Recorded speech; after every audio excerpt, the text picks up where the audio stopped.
Voilà, en direct ici au CES French Village, nous recevons Eric Grab qui dirige la partie anticipation stratégique innovation corporate développement au sein du groupe Michelin. Bonsoir. Bonsoir.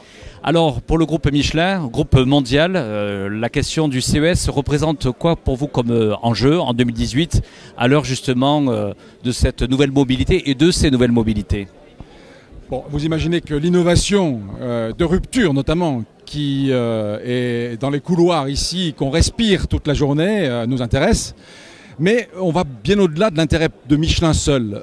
On arrive ici avec un écosystème qu'on appelle l'Open Lab Mobilité, avec des entreprises comme Solvay, Total, Faurecia, Thales, Dassault Systèmes, Mobivia, etc.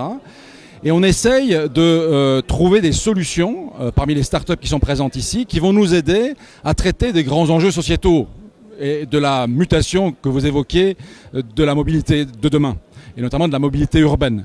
Donc par exemple, on va essayer de traiter ces fameuses congestions des villes et les pertes économiques qui sont associées. On va traiter la pollution des villes et la qualité de l'air.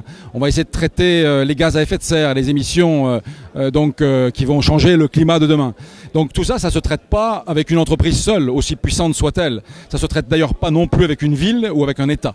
Ça se traite en écosystème. Donc on est là aussi pour ça, pour pouvoir s'organiser et apporter chacun une brique, produit ou service. Eric Grab, quand on est justement sur les enjeux d'anticipation, est-ce que pour vous le CES c'est une bonne loupe pour voir justement ce qui va se produire dans 5 ans, dans 10 ans, les signaux faibles que l'on évoque quelquefois?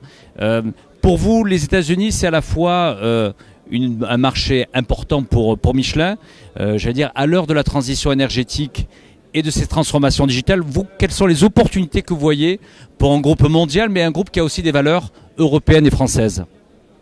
Alors c'est beaucoup de questions, mais oui, bien sûr, les signaux faibles. Mais enfin, n'oublions pas que 80% des startups qui sont ici n'arriveront pas à vraiment se développer. Hein. C'est le ratio habituel.